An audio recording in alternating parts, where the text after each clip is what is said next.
On our various trips to Boston to see our children, David and Renee and their boys, I was aware of the fact that David used to go on a bike ride. He was very keen on bike riding. And he and his buddies, 10 buddies, used to get a pass from their wives to go away for 8 days each year. And one year they would travel around somewhere in America and one year out of the States, in Europe, wherever in the world. And coincidentally, I happened to be there at the time on 3 occasions and accompanied them. How come did I get onto the trip? The boys were keen to do their riding, but one of them had to drive the backup car with the extra food and water and a few and repairs and so on. So David suggested and they accepted the fact that I would drive the car, the truck, and accompany them. The trip to Ireland was very interesting, beautiful country. What struck me forcibly was that the green grass in the southern part of Ireland, and the animals were so damn lazy that they didn't even stand, the sheep didn't even stand up to eat the grass. They were lying on their sides and munching the grass. One morning we were getting ready at about 6:30, 7 o'clock. No, it was a little later. By then we'd already fixed our bikes, got ready, and we stopped in at a pub. And there were 2 old ladies sitting there with their shawls on and drinking a beer. Excuse me. And we said to them, "Do you think it's going to rain today?" The old lady said, "If you can see the sun, it might be raining. But if you can't see the sun, it is raining."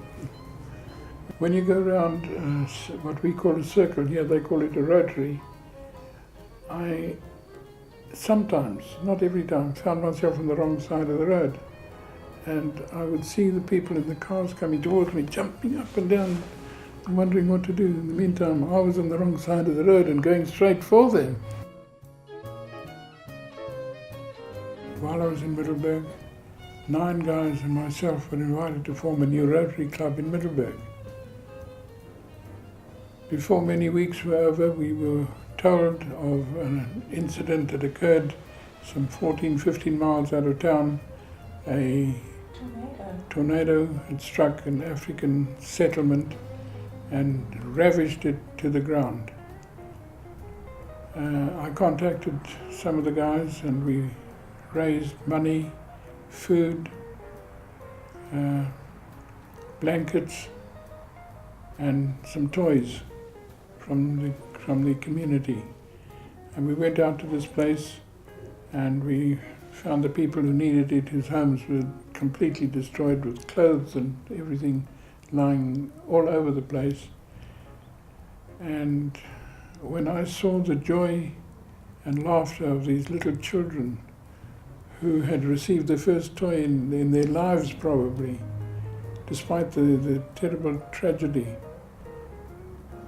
this gave me such a funny feeling in my chest that I became hooked on Rotary, that this could bring such joy.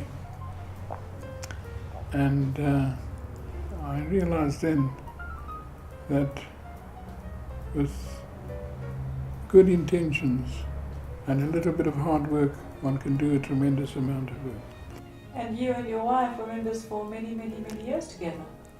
Still a member from 1956 to now. During those years I became president. I can't remember the exact year. 1970s, somewhere during the 1970s, I became president of the club. Naomi was my president and she in charge of the women's section. They're not Rotarians, but they assist their husbands when we have functions. And she served two terms, because a year or 2 later, the next person who became president, his wife was pregnant and she couldn't take on the job, and Naomi volunteered to do it a second time. I have this around my neck, this is my Paul Harris Award, which is granted to Rotarians for services rendered, good service over the years.